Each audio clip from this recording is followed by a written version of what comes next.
Let's just say current smartphone designs are really too boring.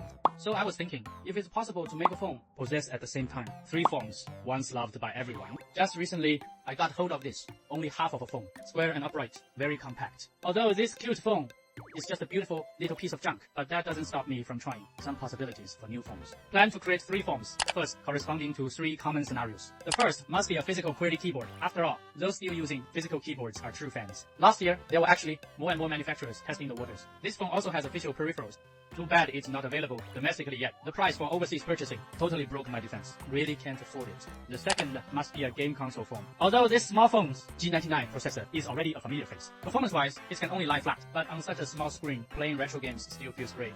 A joystick definitely won't be used, so I plan to imitate the classic Game Boy layout. After all, nostalgia is the GOAT. The third is my favorite form, a music player, directly paying tribute to the classic iPod. Adding a touch-click wheel plus physical buttons, just thinking about it is cool. The first two forms aren't very difficult. There are ready-made modules online, just use them directly. But this third one has no ready-made solution at all. I have to start from scratch. So let's go from hard to easy. Make the third one first. I don't need to tell you about the iPod design. It's so classic. Especially the 4th gen from 2004, which integrated the function keys. Very innovative. Allowing fingers to move clockwise or counterclockwise by touch, to adjust volume and browse long playlists. Almost all operations are concentrated in such a tiny ring. This established the classic design DNA of the iPod, which continued through all later series. So I got hold of this original click wheel from a 4th gen iPod to reverse engineer it to make a Bluetooth enabled music controller. The first step is to figure out the mechanism of this wheel and the definitions of its 8 pins. As the saying goes, one sows and another reaps. As early as 16 years ago, a master named Jason Garley did a pointless research, reverse engineered the 4th gen wheel pinouts. Although not yet perfect, but very quickly. Someone on GitHub released more comprehensive research results. From communication rules to pin definitions, everything was explained very clearly. We just need to give the repo URL to AI, briefly describe my needs for this reverse engineered firmware. The hardware part is relatively simple. Connect the iPod wheel to the ESP32, then add a small battery, using TP4056 in between, plus IP3005, responsible for the power management part. After we finish drawing in JLC down, we can place an order with one click. A page pops up automatically, place the order directly, and the TCP port is ready. But in case there are other friends who want it too, type 1 if you want it. Let me see how many people. If there are many people, we can directly place an SMT order. This time I specifically put all the components on one side, plus JLC as small batch service can provide a very friendly price. Our mass production cost can be controlled. As for the case, we have to give it some Apple flavor, so we can't use traditional 3D printing anymore. But the overall CNC cost would be very high. I came up with a compromise. The frame is still 3D printed, but for the front, we can use a process at JLC called sheet metal fabrication. Its advantage is that at a very low cost, you can try metal materials and anodizing process. For example, this panel I have now made of aluminum alloy plus the anodizing process. The cost for a single unit is around 28, but if you make 6 units, the unit cost can drop to 10 yuan. And if you make 500, it can drop to around 7 yuan.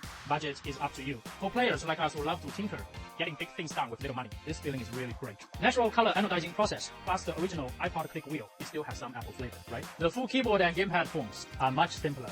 You just need to make a suitable case.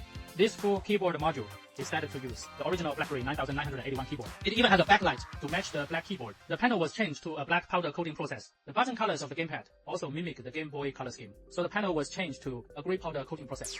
Then you can use AUV printer to add some elements. Textile, BlackBerry flavor, cute Nintendo flavor, and retro Apple flavor are all there. If you think I've done a good job, a free like and a small follow, please. It's not too much to ask for some support, right? The 9981 keyboard, although not the classic BlackBerry shape, but specifically for Porsche, designed uniquely, feels more high-tech. Although the keys are compact, the feel for touch typing is not vague at all. Low error rate, precise feedback. Friends who have used BlackBerry should all know this feeling. It's simply a blessing for writers. This almost square screen is a perfect match for retro games. Like those classic arcade games, GB and GBC games, displayed on this screen.